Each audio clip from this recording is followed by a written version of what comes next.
Olá, tudo bem? O universo conspira ao nosso favor sempre.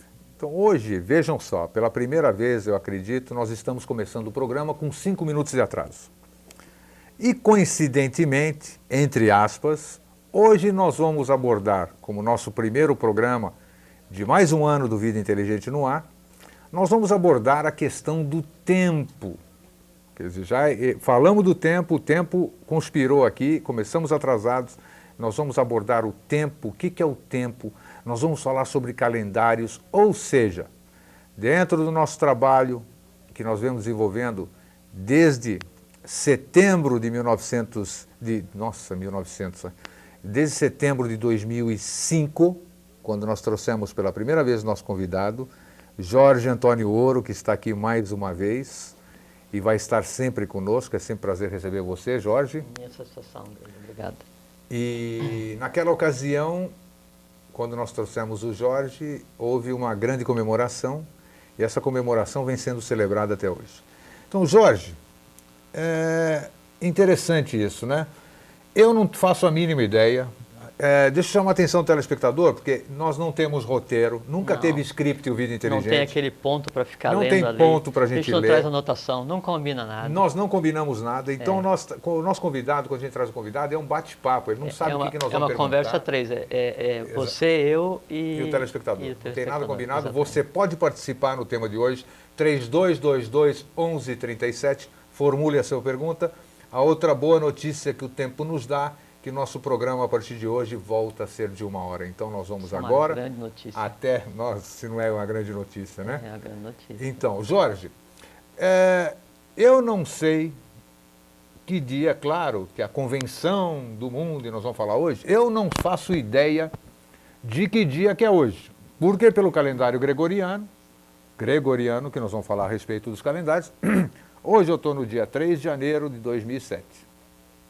Mas para mim, eu sei particularmente, só não posso provar, que é uma data mentirosa. Nós não estamos em 3 de janeiro de 2007. Primeiro, então, passando o rojão para sua mão, como eu sempre faço, o que é o tempo? Tá. Primeiro assim, o que a gente tem conversado aqui, desde quando, né, a gente veio a primeira vez conversar contigo, em 28 de setembro de 2005, às 20 horas. Isso. Então a gente tem abordado assuntos com uma dinâmica um pouco diferente, né? Uma abordagem um pouco diferenciada.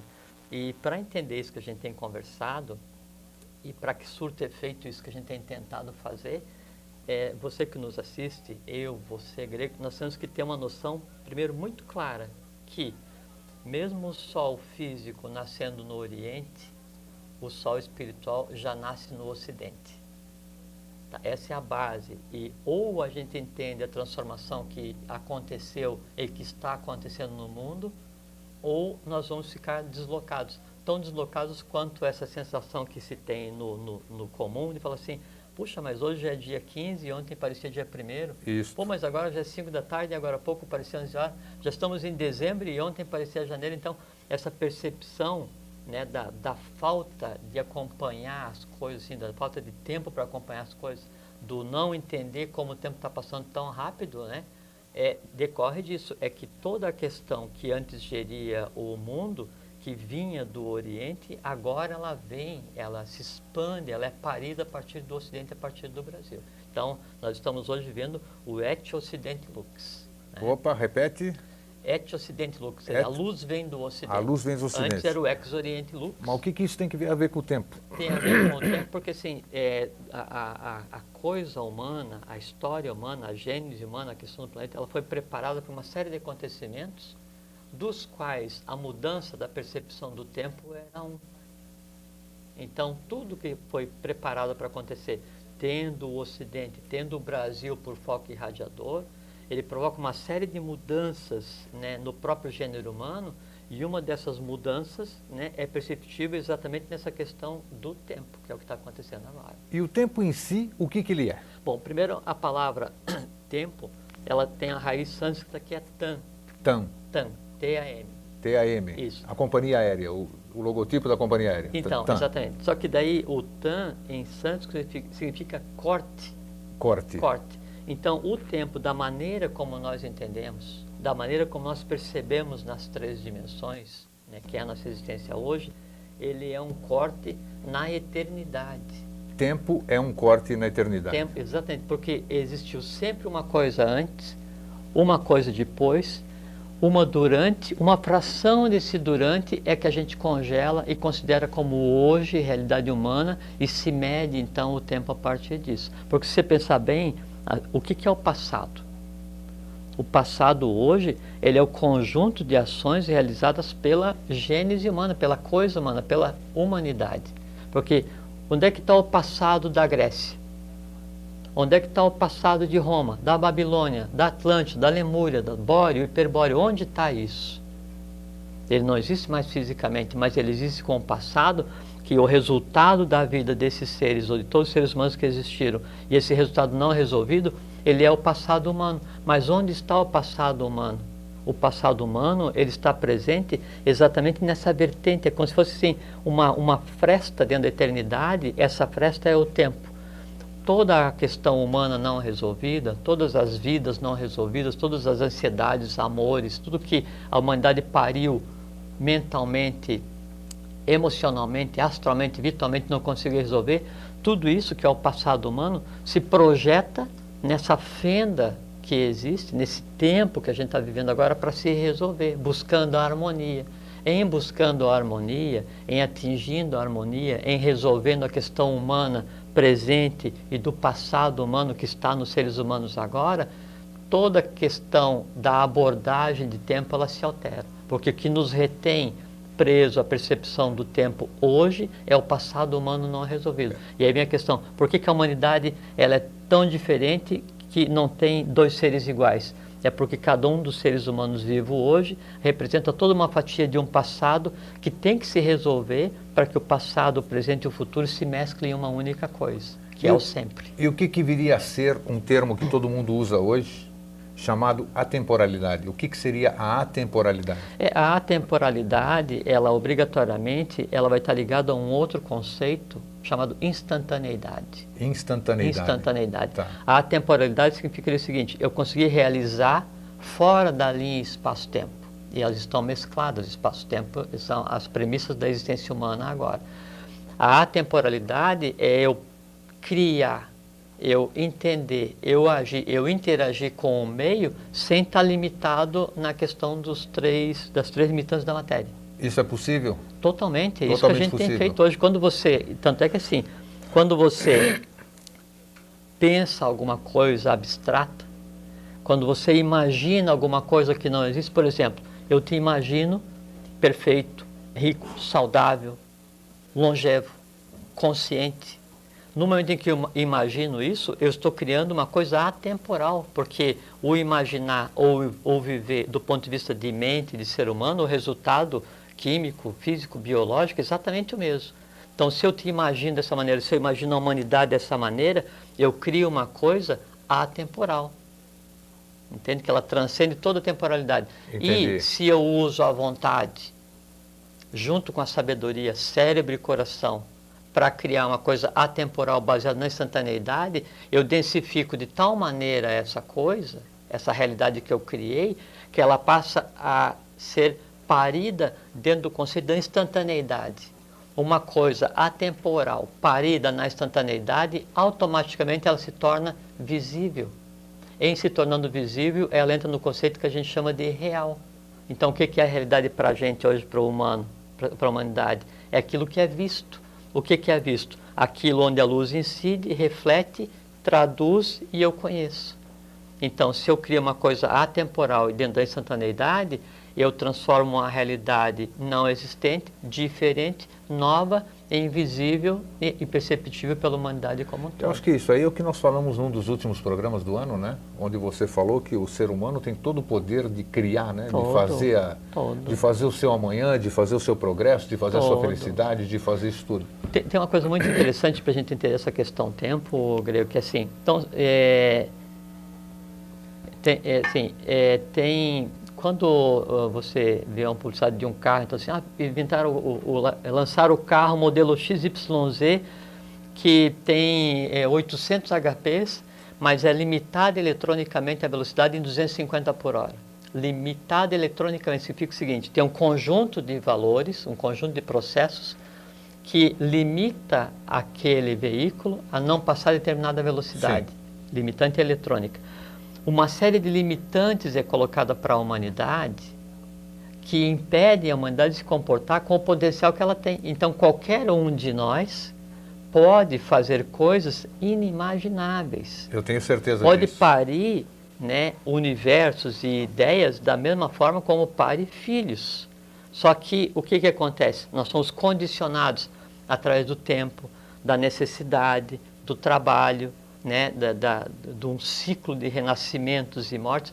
Nós somos condicionados e ensinados, né, a depender de alguém, de um terceiro, de uma divindade externa, e em dependendo, é como se incutisse em cada um de nós uma limitante eletrônica, fazendo essa analogia, que diz, não, você tem N mil HPs e poderia viajar a 800 por hora, mas eu estou dizendo que você só pode ir a 250. Então nos dizem, não, você vai viver 70, 80 anos e vai morrer e a divindade está fora de você mesmo, e você depende de alguém para que isso aconteça, e isso aqui. Então, desde pequeno, a gênese, né, nossa gênese familiar, a gênese de país, a gênese humana, ela incute uma série de limitantes como o mito da caverna de Platão, a gente analisa só as sombras, né? Então ela incute uma série de limitantes que não nos permite entender sequer noções básicas, como essa questão que a gente está conversando hoje, que é a questão do tempo. Como é que dá para hoje, o que você orientaria para o nosso telespectador, para os nossos amigos aí de casa, como administrar o tempo hoje? Que ideia boa seria de a gente administrar? Porque nós temos percebido isso há muitos anos, pelo menos há 10 anos. Eu fiz até um artigo que eu publiquei no meu extinto jornal Correio Extraterrestre. O tempo já não é mais o mesmo. Ou seja, coisas que a gente fazia normalmente há 10, 12 anos atrás, nós tentamos repetir as mesmas coisas hoje e não conseguimos, porque parece que o tempo não dá para a gente hoje. Então houve uma mudança de tempo. Algumas pessoas aludiram essa mudança de tempo a alguma coisa, algum fenômeno lá que nós até abordamos no Vida Inteligente, me foge agora, não vem ao caso, daqui a pouco vem.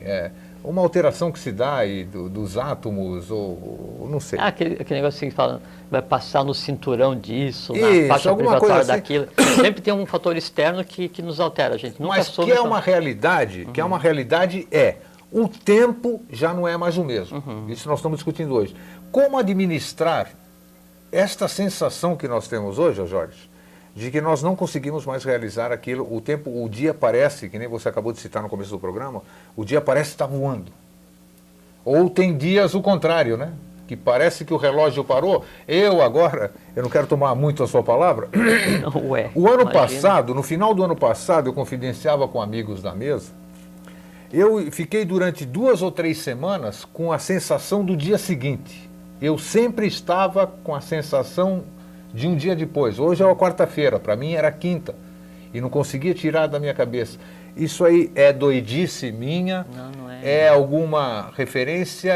Ou o que está acontecendo, ou como a gente pode administrar isso?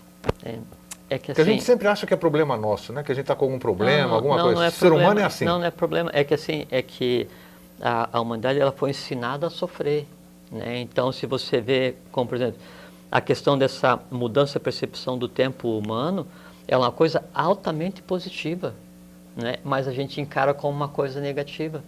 Ela é altamente positiva, sabe por quê? Porque assim, é que antes, então você vê um filme de época, um filme do início do século passado, 1900, 1910, então você vê assim, aquilo que chama de bela época, né? Aquela pasmaceira, aquela coisa assim, onde tudo flui mais devagar, onde tem a questão da previsibilidade, eu sei que o meu futuro, na melhor das hipóteses, é igual ao meu presente, eu adoro a rotina, então você fica naquela coisa, assim, esperando a vida passar, desejando a morte que venha rápido como um prêmio para uma vida completamente idiota, esse tipo de coisa assim. Só que a questão humana, por mérito humano, né, e assim, a vida controlada, aquela coisa assim, ela era um atributo exatamente da ação, da emoção e da mente concreta. Só. Então, a humanidade sendo gerida somente por aquilo que ela compreendia, por aquilo que ela aprendia, por aquilo que ela sentia, desejava ou temia, né? Então, era uma humanidade gerida por dores, amores e sabedoria, ou conhecimento, nem sabedoria, né? Então, Sim. tudo é previsível, tudo é denso, tudo é palpável, tudo é medido, contado, né? Na medida em que, pelo mérito da própria humanidade, pelo trabalho que vem sendo feito por todas as ordens para que se instale o novo na humanidade, né? Desde o início dos tempos. Então, hoje, já se mistura uma realidade que é a da mente concreta, que é o conhecimento, que é a realidade da emoção, que é o astral, que se fala coisa assim, mas isso se mistura com uma nova realidade, que é a realidade do abstrato. Em o abstrato se mesclando e atribuindo novos valores para a mente concreta... Onde entra esse abstrato? Acho que seria interessante a gente Não, colocar o abstrato é o que se conceituaria como a intuição, o conhecimento divino, né? Assim, o segredo, tudo que foi mantido em segredo para entregar para a humanidade em determinado tempo, está sendo entregue hoje, agora. Está entendido. Tá. Esse que seria o abstrato. Isso então. é o abstrato. Porque assim, o que estava oculto, o que estava hermético. Exatamente. Que o que se conversa aqui, a gente tem procurado fazer isso muito claramente, assim, é desmistificar e pegar qualquer conhecimento antes dito oculto, esotérico, secreto ou sagrado ou o que seja, e transformar ele em uma coisa completamente inteligível, assimilável, prazerosa de ser ouvida, mas principalmente útil, prática. Se qualquer conhecimento dado por nós ou por qualquer outro que seja não for um conhecimento prático ou depender de um terceiro para que isso aconteça, pode esquecer porque estão te ludibriando, né? Tá. Então hoje esse abstrato significa o seguinte: todo o conhecimento mantido, tudo que foi produzido em termos de humanidade, né, se mescla, então toda a intuição, toda a questão cósmica se mistura com o conhecimento humano, com o acadêmico, de modo que o conhecimento ele passe a ser um conhecimento intuitivo. Então, um dos Buda do ciclo, ele disse assim: trago um novo estado de consciência para a humanidade. Não mais admito que se diga tive uma ideia, porque no futuro a ideia será permanente no homem. E a ideia é o Espírito de Deus no homem. Deus não antropomorfizando e não ligado a nenhuma religião. Deus, a divindade, que nome se queira dar. Então, o que a gente vive hoje é a exata transição de um mundo regido pela mente concreta e pela emoção, que é o mundo do passado, para o mundo das ideias. Então não acontece mais aquele negócio assim de o gênio, aquele que é considerado diferente, fala assim: ah, eu tive uma ideia, e inventa uma coisa, inventa a lâmpada, inventa não sei o que e tal. Isso não existe mais. Gênios somos todos que estamos existindo. Nós estamos, nesse momento, entrando no mundo das ideias. E essa que é a transição, o mundo das ideias, a intuição mesclando-se com a mente concreta, ela cria a razão, a lógica intuitiva, que seria um atributo feminino. Em a lógica passando a ser uma lógica intuitiva, a razão intuitiva, a percepção da mecânica do dia a dia muda. Em a razão, em o conhecimento, em a lógica, se mesclando com a intuição e adquirindo um novo perfil, ela automaticamente muda a emoção. Ao invés de eu ter uma emoção como era no passado, que regia a humanidade de uma forma grotesca, né, e induzida, hoje essa emoção ela passa a ter lógica, porque a lógica vira intuição, e a lógica intuitiva então se mescla com a emoção, e eu passo a ter uma emoção razoável.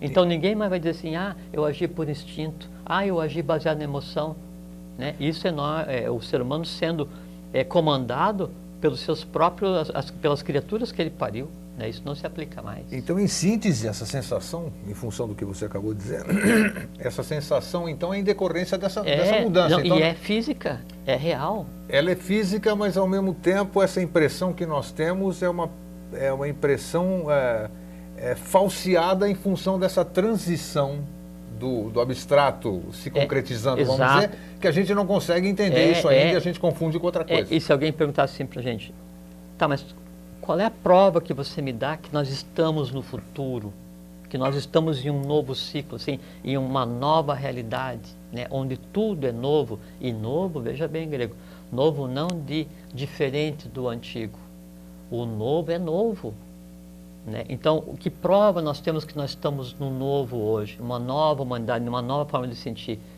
Muito simples. O tempo não parece que está passando mais rápido para você? Parece. Para você, para mim e para todos. Significa todos. o quê? É a primeira percepção visível da necessidade de readequação humana ao novo. E vem mais. E vem mais. O que é o mais que vem? Consciência, consciência, vem riqueza, vem saúde, vem longevidade, vem uma nova espécie humana. Tá, o tempo, Jorge, ele vai mudar. Bom, já estou pleiteando uma mudança mais profunda ainda, se nós estamos começando uma outra. Mas o tempo no futuro, ele vai ser diferente ou não? Nós já vamos ter outra noção do tempo no futuro? Sim, muda completamente, porque o conceito de tempo humano do passado, que era aquele assim, não, eu vou fazer isso às 4 horas, amanhã isso, o dia tal. Né? A gente vai conversar sobre essa questão dos calendários, como é que isso é uma maia, né? É uma ilusão, né? Uma ilusão. Então, essa percepção que eu tinha da serialização das coisas era uma limitante do próprio ser humano. Não, eu não posso criar alguma coisa a não ser que eu trabalhe para isso. Eu não posso fazer alguma coisa porque há uma restrição física para que isso aconteça. Nós entramos em um novo ciclo agora, em um momento do que a gente poderia chamar de super-homens, super seres humanos, resolvidos, saudáveis, alegres. Como é que a gente... Isso aí os livros dizem, todo mundo diz, você já disse, eu já falei em palestras, isso aqui, mas como é que a gente pode convencer as pessoas de que elas têm esse potencial? Eis a dificuldade. Não se pode. Não se pode, não, né? se pode não, porque assim, por que você é diferente de mim? Porque você tem em você, por exemplo, não é, toda a gênese grega para se resolver. Você tem todo um país, tudo que eles fizeram de errado, ou de certo, não precisa, tudo que eles fizeram de errado e que tem que ser resolvido, está em você para se resolver. Qual é que é a fórmula para que você perceba o novo, ou como o novo vai agir em você? Somente você sabe. O que a gente pode fazer para quem está nos ouvindo é conversar e dar alguns argumentos, né, logicamente aceitáveis, do ponto de vista de emoção, emocionalmente aceitáveis, intuitivamente aceitáveis, para que essa pessoa que está nos ouvindo se ligue a essa realidade. Tem alguma coisinha ela vai pegar, algum pontinho. Se ligue a essa realidade, não é? E aí então essa realidade cria em cada um a sua própria fórmula alquímica. Lembra que tinha então os 4 elementos, não é? Que é a terra, a água, o fogo e o ar, mas o éter, que é o quinto, que é o entorno desses, né? Mas para a alquimia tinha mais 3, sal, enxofre e mercúrio. O que é o sal, enxofre e mercúrio? Corpo, alma e espírito do próprio alquimista. Então a gente fornece os 5 elementos. Agora o processo alquímico acontece em cada um que está nos assistindo. Nós não temos como interferir. Tomara que cada um tenha. E no momento em que a gente quer interferir nos outros, a gente cai no conceito de religião, onde diz assim, não, fica descansado que eu sou o teu intermediário para Deus. Paga aí um pouco, para mim uma módica quantia, e eu garanto que eu levo o teu pedido muito bem escrito com envelope, tal, colorido, entrego nas mãos de Deus e Ele vai te atender. Isso é estrutura de religião. Tem razão. Né? E a gente continua criando a dependência continua que nós não criando, queremos e não existe a divindade antropomorfizada, a divindade integral está dentro de cada um de nós esperando ser liberta. Cada um de nós no dia a dia comete crime de lesa divindade e lesa evolução. Por quê? Porque impede que a divindade em cada um se exteriorize. Cada um constrói o seu próprio mundo para que o seu permaneça ignorado, ou para que o meu permaneça ignorado, conforme disse a própria divindade. Então eu digo, não, eu não consigo descer dessa rampa aqui. Eu estabeleço o meu limite. Aí pronto, você não desce não, mesmo. A não ser que venha alguém me pegue pela mão e me cobre para fazer isso. Né? E aí então a gente fica naquela de depender de todos, desejar depender de todos. Por quê? Porque o desconhecido, o novo, ele é tão fantasticamente maravilhoso que ele acaba com um prazer humano que é comum a todos. Qual é o prazer humano comum a todos? Prazer de sofrer. É verdade. Claro. Por incrível todo que mundo pareça, adora sofrer. E sabe por quê? Não é culpa nossa. Não é, quando nós erramos, não é culpa nossa. É que os erros e os sofrimentos criados pela própria humanidade, eles são seres vivos, presentes, vitalizados hoje no dia a dia, exatamente, e eles em nós, através de nós, eles precisam reproduzir o fato para sobreviverem. Então as pessoas sentem medo, alimentando os medos criados pelos seus antepassados.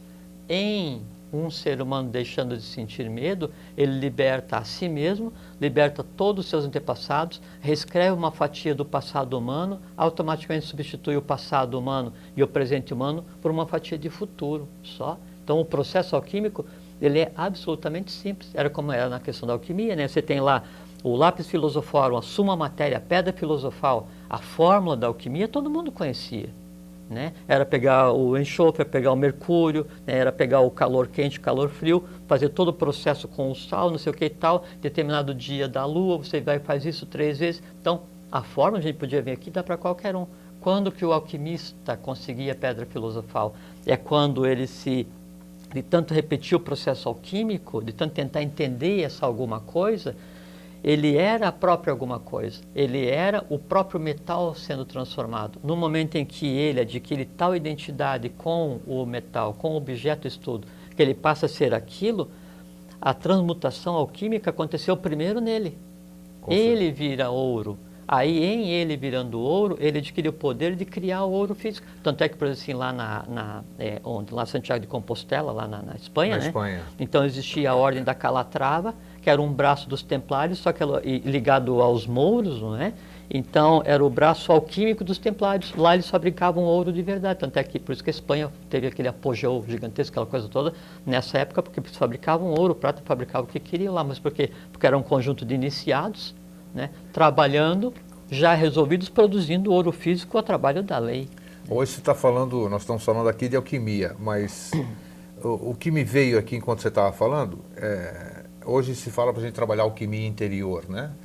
E o que você acabou de dizer ficou tão mistificado, ou seja, ficou tão distante a parte alquímica que existiu, que eu sei que existiu, né? Os alquimistas que você falou transformavam, que isso para a humanidade atual, para a grande maioria da humanidade atual, chega a ser mítico realmente. É como se fosse um mito. Realmente não existiu isso. Mas a melhor forma, Grego, que os que dominam o gênero humano encontraram para aprisionar a humanidade é transformar verdades em mitos. Com então certeza. eles pegam a questão da alquimista, isso é lenda, isso é mito, isso não existe. Existe, existe. Né? E a alquimia interior, que se faz no dia a dia, que se faz no se identificar com o conhecimento, que se faz no trabalhar a favor da lei, que se faz no melhorar a si mesmo de maneira independente, libertar a divindade em cada um, isso é alquimia pura, absoluta e mais. Uma alquimia feita em um nível que jamais Cornélio Agripa pensou, que jamais Paracelso pensou. Por quê? Porque a alquimia já feita com os valores do novo ciclo. E eles trabalharam, todas as horas trabalharam por milênios e milênios, centenas de milhares de anos, para isso que acontece agora. Então, um processo alquímico em um ser humano hoje, ele tem tal resultado para a lei, para a evolução humana, para a evolução divina, como teria um processo alquímico e evolução de toda uma raça antes. Porque todo o trabalho foi feito pela humanidade para que esses seres humanos existissem agora. Então, qualquer um de nós, qualquer ser humano existente hoje, ele tem em si o que de melhor foi produzido por todo o gênero humano. Agora a gente pensa assim, mas tem aquele que sofre. O que sofre, ele está em um trabalho de resgate kármico dos seus antepassados e do ramo racial que ele escolheu. A gente tem que entender o seguinte, nós estamos nessa vida a trabalho, não é vida de lazer, não é férias, é a trabalho. A trabalho de quem? Por nós mesmos, próprio. Claro. Nós temos que evoluir. Evoluímos a trabalho do ramo familiar que nós escolhemos, da família. Então, o sobrenome é uma carga a ser resolvida. Sim. Resolveu o sobrenome, você trabalha pelo país onde você nasceu. Cidade, resolveu o estado, país onde você nasceu, você trabalha pelo gênero humano. Então, é viagem de trabalho, é vida de trabalho com um esplendor como jamais existiu. Mas veja só, podemos chamar assim que somos poucos. Né? Então, hoje somos 6 bilhões e meio de habitantes, poucas pessoas pensam como nós. Poucas dentro do universo matematicamente, né? Vamos dizer assim. Você acha que isso é possível se transformar? Ou esses poucos que pensam dessa forma e trabalham assim, estão fazendo o trabalho dos demais antes da gente entrar nos calendários propriamente ditos? Não, Grego, não são poucos, eu penso. A gente não pode trabalhar pelos outros. Só que assim, a gente pensa assim, então, por exemplo, eu estudo ou tento entender alguma coisa já há muitos anos. Você só com a questão de ufologia, você lida há 40 e poucos anos, não é? Então você veja que os caminhos que a vida escolhe para cada um são os caminhos que a lei precisa para cada um. Então a gente tem uma pessoa que não liga para nada, nunca estudou, um dia vai e estuda ou lê uma página de um livro ou conversa com alguém, ouve uma frase e resolve em si alguma coisa que é a própria razão da existência dela. Exatamente. Temos um monte então, de o exemplos. volume de trabalho, né, e o que há para ser feito em cada um é completamente diferente. O que há que ser feito, isso há que ser feito, é a iniciação do gênero humano. E iniciar o gênero humano implica iniciar o gênero humano presente e passado, para que seja visível o gênero humano do futuro que já está em nós. Pô, vamos lá, né? Estamos começando. O que Não, você tem tá na mãozinha tranquilo. aí? Estão mostrando a nossa câmera aqui, está dizendo alguma coisa. Vamos lá, ô Jorge, calendário. Tá. O começo do nosso programa, eu falei que eu não fazia ideia e tinha certeza que nós não estamos no dia 3 de janeiro de 2007. Sim. Qual é o primeiro calendário que você conhece? Qual é a origem dos calendários? E por que essa confusão que nós estamos hoje? E em função dessa confusão toda, que nós temos mais meia hora, graças a Deus, para falar sobre isso. Graças ao nosso Deus interno. Aos nossos né? amigos lá. Bom, em função disso, a gente se confunde uma série de coisas. Profecias, vamos chamar de profecias, que foram feitas, não batem, né? Não batem no tempo, por causa exatamente disso, porque se alguém viu uma visão do tempo diferente da nossa, então pode dizer, e eu quero, depois não me deixe esquecer, se eu esquecer, você já fala no meio, uma grande questão dos esotéricos, dos exotéricos e tudo, eles falam, porque todo mundo já acabou o mundo um monte de vezes, e nós estamos aqui no programa de TV, estamos vivos, não acabou o mundo, e o próximo fim do mundo, segundo aqueles mais medrosos, os tragedistas, os catastróficos, seria no final do calendário maia, em 2012. Mas vamos começar do começo. 21 de dezembro de 2012. Não se empolga não, vamos para o começo aqui. Vamos falar dos calendários então. Tá.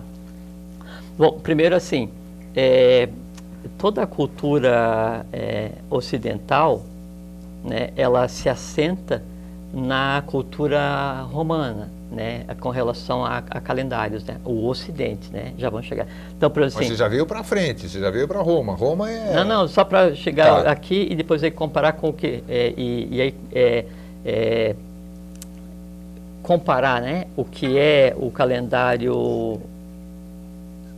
calendário atual com os calendários mais antigos, maias, astecas, né, egípcios, e com o calendário dos Vedas, esse tipo de coisa assim. Né? Nós estamos tendo problema com contra-regra aqui. Então, assim, por exemplo, os dias da semana, né? Então, só para a gente analisar essa questão calendária, né? De onde é que vem os dias da semana, né? Dos planetas, né? Então, os babilônios, né? Na Babilônia, os planetas que eles observavam a olho nu, né? Eles criaram os dias da semana. Sim. Sol, Lua, Marte, Mercúrio, Júpiter, Vênus e Saturno. E ainda hoje permanece esses mesmos. Perfeitamente. Né? Os 7. Então aí depois os romanos pegaram os septimanas, 7 manhãs, e em 321, aí com Constantino, né? E criaram o conceito de semana. Então hoje a gente fala assim, não, eu renego os pagãos, né? Porque eu sou católico, eu sou muçulmano, eu sou judeu, ou eu sou hindu, Então eu digo assim, não, eu me escudo em uma religião, né? E digo, não, eu renego todo o conhecimento porque o conhecimento que eu sou no Ocidente. Tá, mas é o seguinte, até os dias da semana, né, provém de um conhecimento, né, de um calendário babilônico, que por sua vez descendeu de um egípcio, que por sua vez descendeu de um Atlante.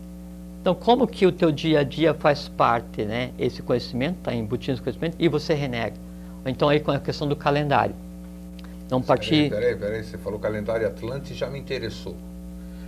Toda a origem do calendário, ela é Eu faço parte, inclusive, de comunidades da internet, de comunidades grandes, onde a gente abate. Então, a maioria das pessoas, jovens até uma faixa de uns 30 e poucos anos, contestam, diz que isso aí é tudo lenda, tudo mito, que não existiu Atlântida, isso aqui é problema deles, não importa.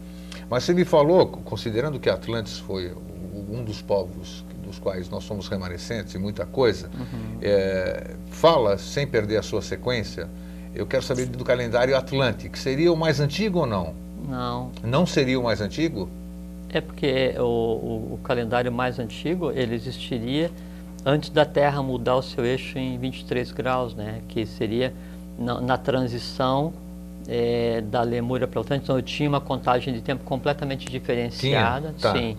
baseada... Claro, 23 graus e meio faz muita diferença. Faz, e isso aconteceu no primeiro fundamento da Atlântida, que foi mais ou menos 1.600.000 anos atrás. Sim. Aí teve o segundo fundamento da Atlântida, e o terceiro, que aconteceu mais ou menos 10.000 anos atrás, que é onde vem o mito do dilúvio, né? Sim. Em todas as teogonias, todas as tradições, Tá. né?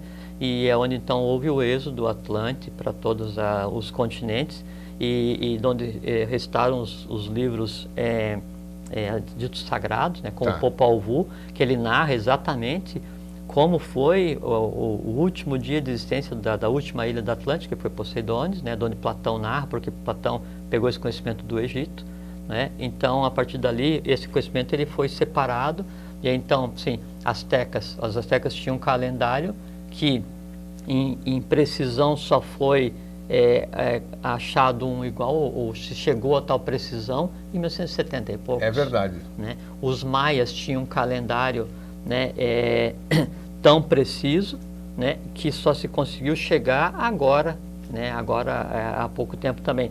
E os maias ainda tinham dois calendários. Tinha um calendário lunar, que eram 13 meses de 20 dias, um calendário lunar que eram 13 meses de 20 dias, né?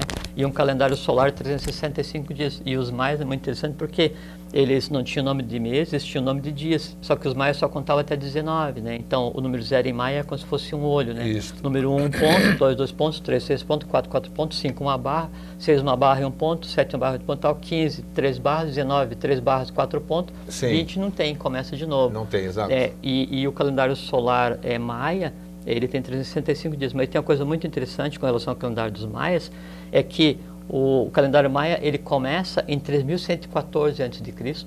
Como que você tem esse dado? 3.114, o calendário maia começa... O ano 1 do calendário maia é 3.114 a.C. Tá, 3.114 a.C. Isso, E ele termina, veja só, a era maia, e isso que apavora todos os místicos, né? Sim. Que ele começa em 3114 e termina em 21 de dezembro de 2012. Na noite de 21 para 22 de dezembro de 2012. Tá, o que isso significa na sua opinião? Não, nem é a minha opinião, vamos esclarecer para vamos esclarecer, ótimo. Aqui, né? Beleza. Exato. Pronto. Então, calendário maia, ele coloca esse período. Só que é o seguinte, vejam só como uma coisa incongruente, né? Porque os maias, então, se você pegar 3.114 a 2012, tem 5.000 e poucos anos, né? Só que os maias, eles existem há dezenas de milhares de anos, existiram por dezenas de milhares de anos, não é? E os descendentes ainda existem, né? Assim como os astecas. Só que o calendário maia, que daí os maias tinham dois calendários, um calendário que era das festividades, né, que era o de 365 dias, e um calendário sacerdotal que era o de 13 vezes 20 dias. Sim, né? as luas, né? As luas, exatamente. Só que o calendário maia, ele tem relatos de coisas de 200 milhões de anos. Só que o que eles contam de 314 a 2012 é uma era. Uma era. Não é o tempo, Sim. Não é o mundo, não é a humanidade. E veja como é interessante, porque o calendário maia, então ele tem eventos de 200 milhões de anos. 200 milhões de anos coincide com o que diz a Gupta Vidya. A Gupta Vidya é a ciência das idades, a tradição, a ciência da tradição, a ciência da sabedoria. Então ela coloca com 200 milhões de anos, e aí, assim, os adeptos do darwinismo vão morrer em ouvir isso, né? Claro, mas tudo bem, paciência. Faz parte, paciência, né? Tem a dar, mas faz parte. Então 200 milhões de anos é quando começou a gênese da raça bórea, né? A primeira raça a habitar, o que seria a raça adâmica, né?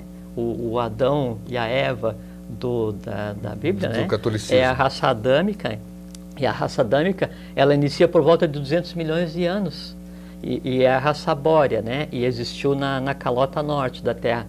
Aí essa raça evolui, aí por volta de 130 milhões de anos, inicia o segundo ciclo humano, que é a raça hiperbórea. Sim. Né? E esse segundo ciclo humano, ele acontece até por volta aí de 30, 40 milhões de anos, onde inicia a raça lemuriana, onde a raça começa a tomar densidade, e os primeiros lemurianos é o que nas lendas hoje se refere como os cíclopes. Na evolução da raça lemuriana, ela chega ao que se conhece hoje como a raça humana, só que seria o negro, só que não o negro como a gente conhece hoje, o negro com cor de bronze claro, um bronze polido. Tá. Esse é o lemuriano, não é? Aí, essa raça lemuriana, ela evolui, né? Ela vai evoluindo para o que seria o vermelho, o Atlante.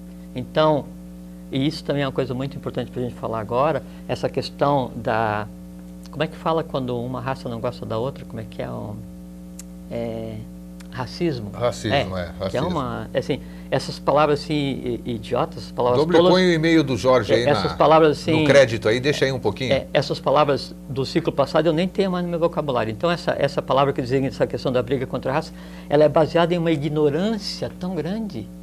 Mas não é ignorância no sentido do dia a dia, é ignorância de ignorar, porque desconhece ou renega o fato que antes, milhões de anos antes que o primeiro branco tivesse aparecido, milhões de anos antes que o primeiro vermelho tivesse aparecido, a raça lemuriana, o negro, era o senhor absoluto da Terra, do planeta Terra. Você falou isso para nós num programa aqui. Depois disso, muito tempo, é que foi aparecer a raça Atlante, o vermelho, né, o índio.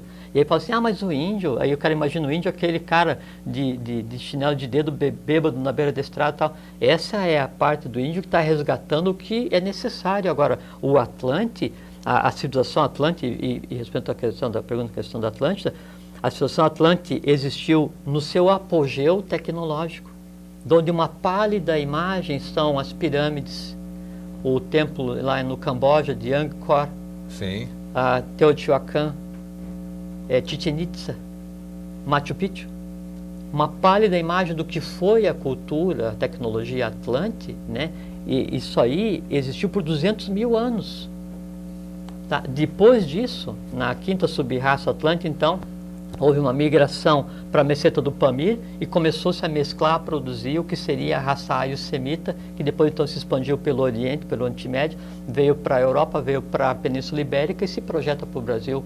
Para fazer o quê? Para fazer aqui a miscigenação do Atlântico que já existia aqui, que é o índio, sim, do ário-semita, o europeu que veio da Península Ibérica para cá, e do lemuriano, que é o negro que veio da África para cá. Essa mistura, essa miscigenação criou toda a condição para que o novo se manifeste. Então, essa questão do calendário maia, que deriva do conhecimento Atlante, e o calendário Atlante era um calendário lunar, e também havia o calendário lunar e solar, como existia na questão dos maias.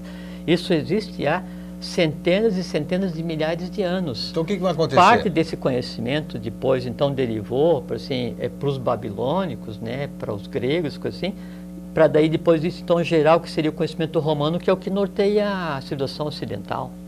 Que tá errado, né? Nós estamos num tempo errado. Aquela pergunta que você fez agora há pouco, que dia é hoje?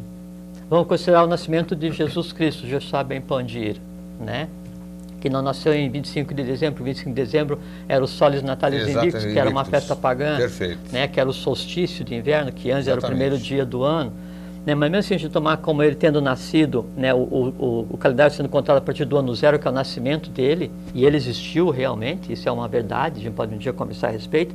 Então, mesmo a gente tomando como referência o nascimento dele, mesmo assim, ainda se diz que ele foi perseguido por Herodes, né? Só que Herodes existiu em -3. Exatamente.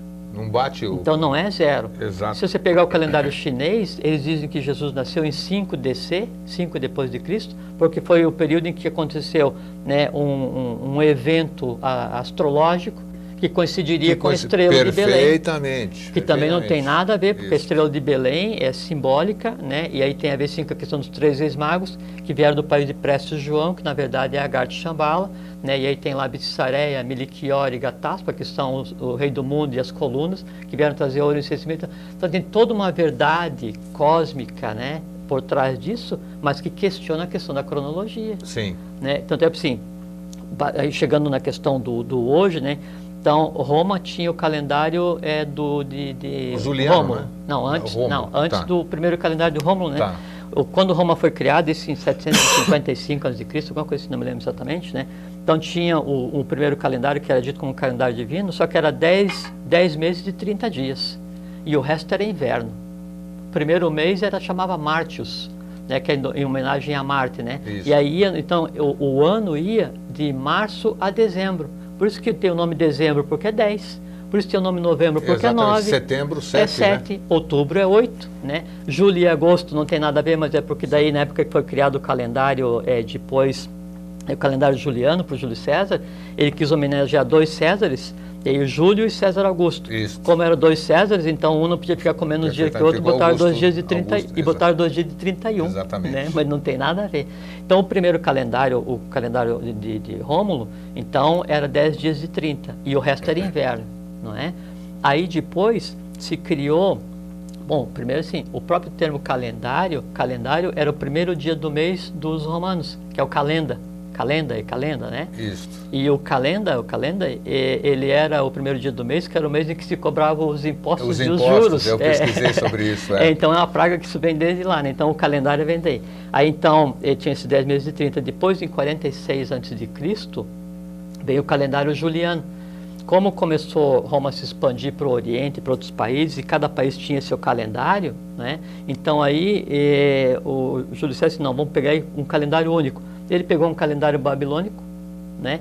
Fez uma adaptação e criou o calendário juliano, né? Mas ainda assim o ano começava em 1º de março, solstício de inverno para eles. Sim. Né? De inverno não. De verão de lá, verão, de inverno aqui, o solstício, que seria o 1º de março. Né? Por isso que o calendário antes começava em março até dezembro.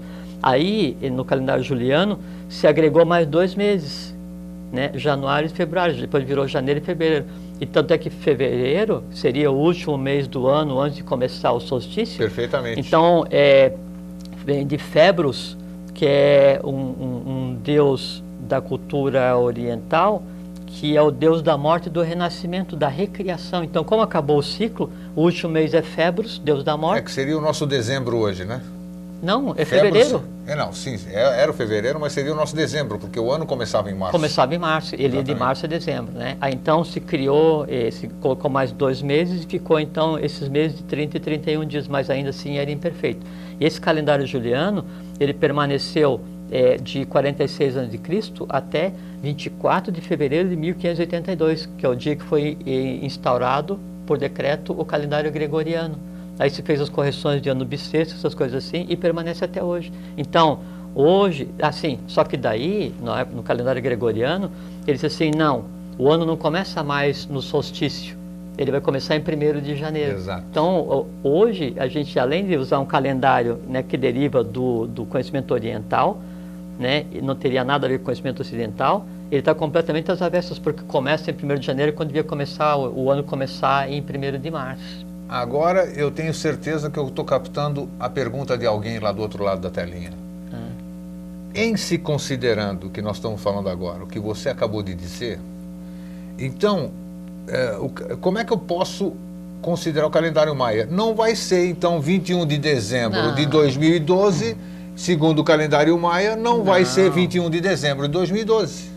Não, Como é que vai ser isso, então? Não, segundo o calendário maia, hoje estaria em 2010, porque se é 4 anos de erro... Exato, é isso que eu estou falando. Exato. Se considerar a questão da China, então hoje a gente já estaria em 2011, já seria ano que vem. Seria o ano que vem, de acordo com o calendário maia. Mas como ainda há erro no calendário gregoriano, a gente não sabe quando vai ser 2012. Isso é não a questão. Não se sabe. Mas mesmo assim, mesmo que 2012 fosse daqui a 6 anos, grego, a gente tem que ver o seguinte, então...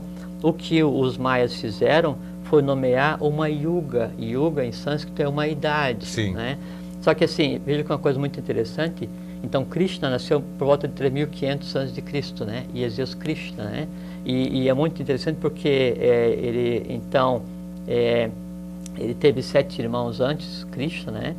E o pai e a mãe dele foram aprisionados pelo... E Krishna era de alta estirpe hindu, né? Sim. Era um príncipe. E aí então o tio deles tomou o trono e havia uma profecia que um sobrinho dele, da gênese dele, que fosse o 8º, o destronaria. Então ele mandou prender o pai e a mãe de Krishna e todos os irmãos de Krishna que nasciam, ele pegava logo que nascia e mandava matar. Parecido com a história de Herodes. Sim. E o nome é Zeus Krishna, Jesus Cristo, né? Só que o Cristo vem do Crestos grego, que é iluminado, e vem também do sânscrito Acta, que é o iluminado. Né, de onde vem lá a questão do mito do presépio, que Jesus está ao lado e tem uma vaca no presépio, mas vaca é vaca, né, que é o verbo solar em sânscrito, né?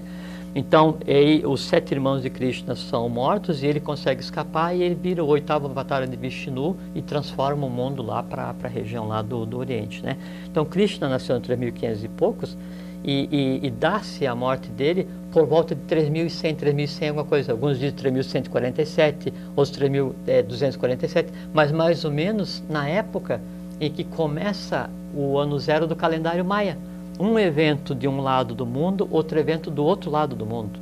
Então, né? quando é que é o zero do calendário maia? Isso Pois que eu quero saber. Então, e quando Krishna morre, disse que terminou uma yuga e começa uma yuga de dureza. Sim. E os maias começam a contar essa yuga, não é? Como uma yuga que terminaria em 2012, começando uma nova idade para a humanidade. Então, não é que vai acabar o mundo. Não, claro que não vai acabar o mundo, não é questão que, disso. O que vai acontecer é que isso que a gente tem conversado é que o novo passa a ser perceptível. E aí, então, aquela questão que a gente está conversando do tempo, né? E a questão dessa cronologia. O porquê que o calendário foi instituído? Né? O porquê que o calendário é hoje colocado e se diz assim, não, nós estamos no ano 2007. Mas se pegar o calendário dos muçulmanos, começa em 622 depois de Cristo. E aí você pega se pegar o calendário dos judeus, começa judeus... em 3.500 e pouco antes de Cristo. Exato. Não é? Mas se você pegar toda a existência da Atlântida, 1.800.000 anos, pega a existência da Lemúria, 10 milhões de anos, e você fala assim, não, hoje nós estamos no ano 10.347.007. Daí você vai pensar assim, mas peraí, se eu nasci no Brasil em 1500 e hoje é 2007, então em 500 anos, eu estou na oitava geração de brasileiros. Então, opa, 8ª geração, então a vida é isso, a vida é aquilo e tal.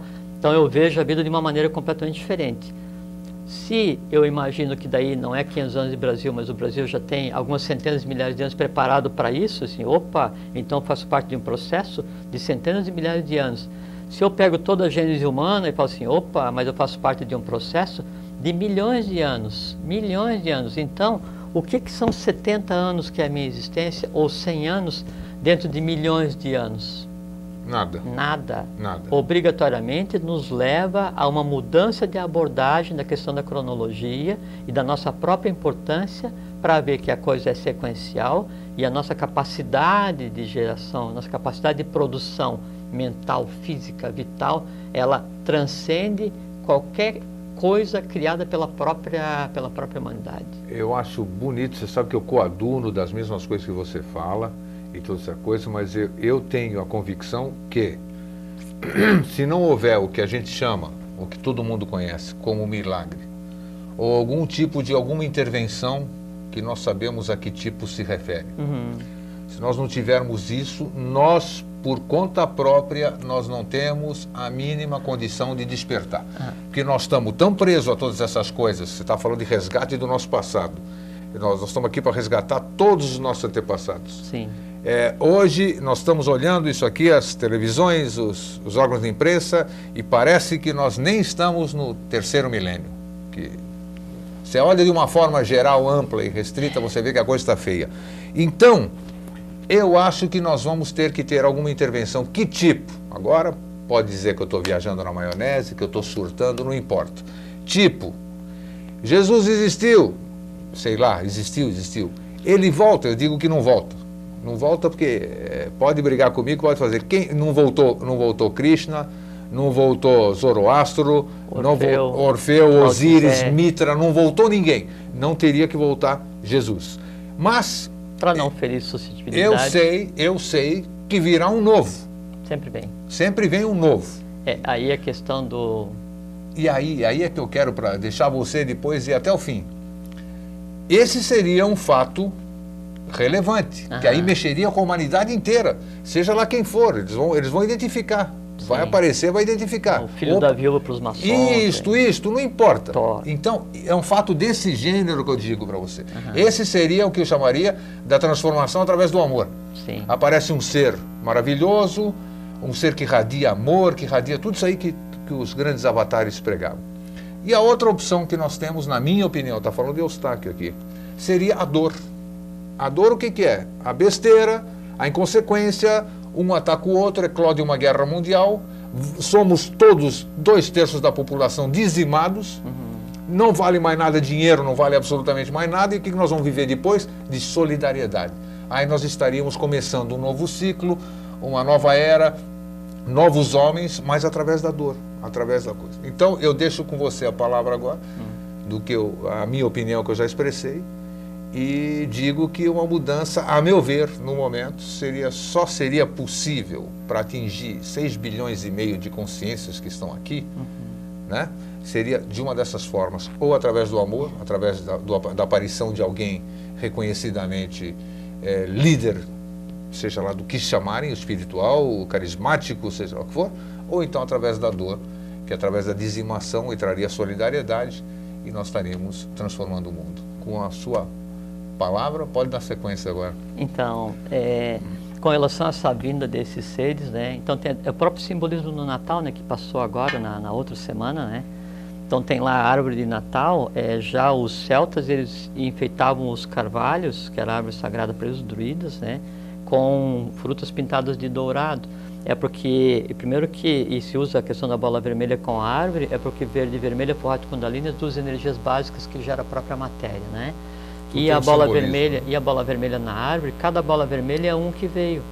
Krishna, Orfeu, Buda, Jesus, Maomé, Moisés, Lao Tse, Forri e outros tantos que não precisa a gente declinar agora, né? Só que agora, nesse final de ciclo, vem não uma bola da árvore, vem a estrela da árvore. A estrela, aquela que vai lá em cima da árvorezinha. Isso, exatamente. Então, agora é o evento dos eventos, é a vinda das vindas, é o Bichan dos avataras, é a semente de onde se originaram todos, né? Todas as profecias, todas as ordens que trabalharam para isso, Avis Maris Templários, Ordem do Dragão de Ouro, Ordem do Dragão Azul, Dragão Amarelo, né? Da Ordem da Calatrava, todas as ordens, todas as fraternidades que existem hoje no mundo atuando, todas as hierarquias em trabalho para a vinda de um ser, que é o que você disse que poderia acontecer agora. Quanto à questão... Eu não vou resistir, eu vou ter que perguntar, vou ter que interferir.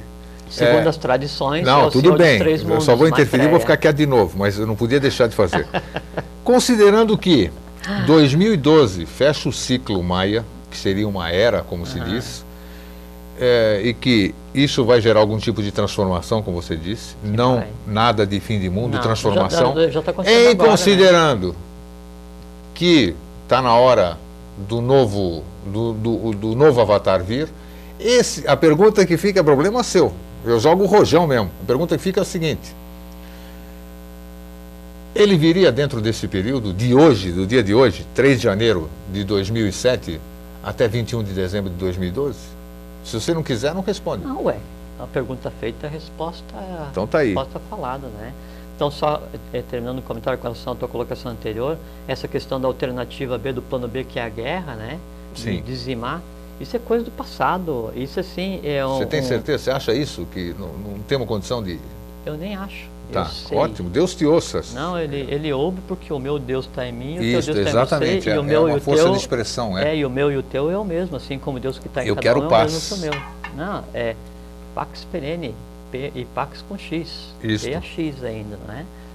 Essa questão de guerra, as coisas assim, isso sabe, coisa assim de criança mal resolvida, que aí o poder econômico colocou em uma cadeira para manipular com a marionete e fica, sabe, uma coisa assim que nem vamos perder nosso tempo comentando desses seres que são seres completamente deslocados no gênero humano, não tem nada a ver, né? Agora, com relação à vinda desse ser para esse período, todas as tradições apontam para isso, para esse período. O nome Brasil foi parido para isso, o Brasil foi parido para isso, a raça brasileira foi parida para isso, o mundo foi preparado para isso. Há centenas e centenas de milhares de anos há um trabalho sequencial, ininterrupto, dioturno, preparando o evento que toma lugar agora na humanidade. E esse evento se diz entre 2005 e para frente. E não é só 2012, que se diz que o evento acontece em 2005. 2005. Sim. Esse evento, essa vinda dessa consciência, aí de 2005, 2012, que é um evento maia, está intercalado aqui, mas esse evento, ele acontece de 2005 a 3005, já com vistas ao novo ciclo humano. Sim, aí claro. Né? Tá. Então, isso já está em andamento, essa vinda, ela já está acontecida. Uma das razões dessa vinda é essa questão da percepção do tempo, E uma outra coisa que é muito interessante a gente comentar nesse tempinho que está faltando, que é o seguinte, então seja que hoje a gente está em 3 de janeiro, né? No final do ano, você chegou para quem você gostar e falou assim, ó, feliz ano novo, muita saúde, muita felicidade, te desejo tudo de bom em 2007. Veja a limitante, aquela questão da limitação eletrônica, sim, você não consegue ver à frente. Exatamente. Eu te desejo tudo de bom em 2007. em 2007. Se eu não te encontrar no final de 2007, 2008 vai ser ruim. Eu não vou te renovar os votos, né? E isso que é muito importante a gente tomar ciência é que o novo que está estabelecido hoje, ele tem aquele conceito que você levantou da questão da atemporalidade, tem aquilo que eu falei da questão da instantaneidade e tem essa questão do conceito de tempo, que é um corte da eternidade, e isso tudo ele gera um termo, sempre. Tá. O sempre é o que engloba o passado, é o que engloba o presente, é o que engloba o futuro, e mesmo o futuro que está por desenrolar, tudo ele está contido no sempre. Então, hoje, nós não podemos mais dizer feliz 2007, porque 2007 existe só no meu conceito. Hoje nós temos que dizer feliz sempre. Muito interessante. Aí, por isso que o tema do nosso programa era tempo, né? E sempre. Tempo sempre. Exatamente. E para variar o nosso tempo, estamos em cima da pinta. Eu deixo para você, como sempre que você vem ao nosso programa. E sempre virei quando você me convidar. Isso já sabe, prazer, né? Já sabe. Sabe que isso é uma celebração, não é um Com encontro, certeza. E é todo um prazer receber e tenho certeza que o nosso amigo de casa também adora quando você vem. Jorge, sua mensagem final para esse sempre, então. Não vamos desejar para 2007, para o sempre. É uma coisa muito simples. Que eu desejo para vocês. Primeiro, agradecer que hoje vocês nos dedicaram 1 hora da vida para nos ouvir. E espero que tenha servido. Se 1 segundo dessa hora vocês aproveitaram, está ótimo. Mas tenham em mente o seguinte: retirem os conceitos, os limitantes eletrônicos que cada um de vocês tem e pensem não em termos de cronologia, não em termos de tempo, de calendário, porque isso é uma maia, é uma ilusão criada para nos colocar limitantes. Pensem em termos de sempre. Então, eu desejo para vocês todos que vocês sejam felizes sempre, que vocês tenham saúde sempre, longevidade sempre, consciência sempre. Em vocês tendo isso, todos nós seremos uma única coisa, conscientes e a divindade expandida em cada um de nós. Até sempre e muito obrigado. É isso aí. Gente, fica o nosso muito obrigado hoje. Exato. Jorge, foi um prazer tê-lo aqui. Grande prazer. Nós vamos já determinar o nosso próximo tema, né? Nós vamos ver, sempre uma surpresa para vocês. Nosso tema é sempre determinado dentro do conceito de sempre, a gente fala na hora. Não tenha dúvida. E aqui, gente, não vou nem dizer até a semana que vem, até sempre então. Um grande abraço e fiquem com Deus. Fiquem com Deus, seus deuses e obrigado.